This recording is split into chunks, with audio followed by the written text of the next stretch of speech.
Chelsea here with Studio Chat. Very honored to be joined by the amazing Suzanne Lloyd. How are you today? I'm good, Chelsea. Thank you. And I hear what wonderful news that your mom introduced you on film to my grandfather. I think it's great. What age were you? Oh my goodness, it would have to be, I would say, before the age of 10, probably. I was quite young and absolutely fascinated with Harold Lloyd the moment I saw him and how much joy he brought to me and my family from the screen. Oh, it's absolutely perfect. You were a perfect victim to get into Harold's clutches, per se. Yeah, great age. Kids just love him. He's got that great visual comedy element going on. He has so many different layers and things going on in his movies that it's like any age would have to be captivated by him. It's so funny because I've been teaching 6th, 7th, and 8th graders, comedy of Harold Lloyd with the LA School District. And these two little boys, they were in the 7th grade, they said, we've been thinking about it. And they said, we've seen Chaplin and, okay, and we've seen Keaton, and they thought he was sad and he should be put on happy pills. So they came around, and I said, well, what about Harold? And they said, you know what? We just love him, but gosh, we love them. We just think the texts he sends us are just great. And I went, the texts? And they said, yeah, he texts us all the time through the movie. So they think the title cards are texts to them. Is that a cute take on it? It's cute, but it also shows that they need to be educated a little more on silent movies. They got to learn. in some ways, but it looks like Harold kind of crossed over the barrier to them, and got him right into their own form of communication. Because how he did his comedy really, is a form of complete communication and attracting a young person very well. Absolutely, and I love so much that you have spent so much of your life dedicated to sharing him with us and restoring his films, making them accessible, making them available to the general public, and things that people may not have seen before, may not have seen it originally, of course, or even, over the years, just the opportunity. I don't know if you saw them originally, Chelsea. I didn't see them originally, but I think it's so great just to, find new audiences for them. That's the fun thing. I love seeing that. And what we're doing here tonight with the Silent Museum, Music Cares, and everything else with these children, they have an opportunity to use skills of wonderful music that they can compose and put it to silent films, which is a great way to see a silent film because that's how they were originally made, to be seen, not silent.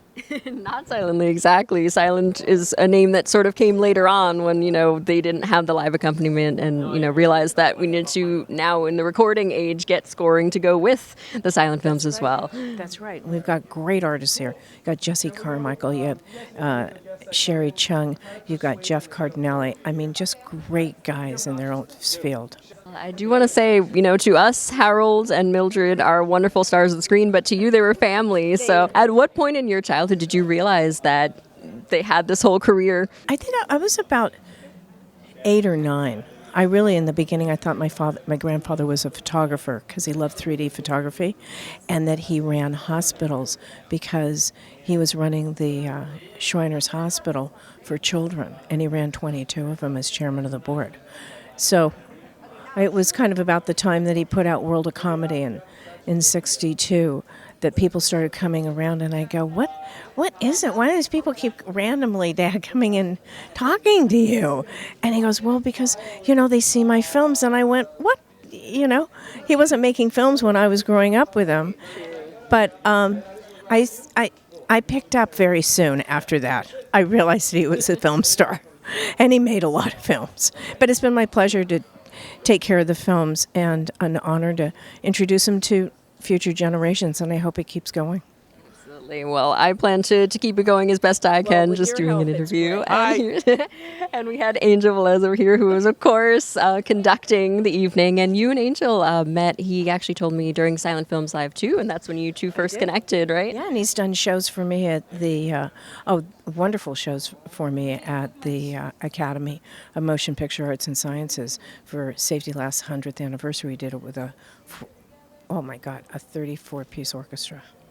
Yeah, and we've done other things too. So we're just going to keep going along and keep introducing Harold. Well, I'm very glad that I was introduced to Harold. And you said before the interview that you had something new coming up, a new trilogy of Harold films. We do. On Criterion label at the end of the year, we have Why Worry, which he shot after Safety Last. We have Girl Shy, that he made at his first studio when he was producing his own films, and then a film called Hot Water. And they're all romantic comedies, but of course with a lot of stunts and a lot of vitality and a lot of gags. But it is going to be kind of more of a romantic box set. Wonderful. And it happens to be three of my favorite Hal films as well, although it's very hard to narrow them down. Those definitely are some standout films for me as well. Yeah, I love Girl Shy. I love Girl Shy. Yes, I was actually just watching that one earlier today. I love the whole visual comedy of that one. Especially one of the things that I absolutely adore about Harold's films is how you kind of start at point A, and instead of going to point B, you end up somewhere completely different that you never expected before, and all these shenanigans in between. I think he really specialized in that. Yes, he did. It was all like one gag topping another one to another one to another one. And that was it. And to keep people kind of like moving. He was always moving and always thinking. And there was always action.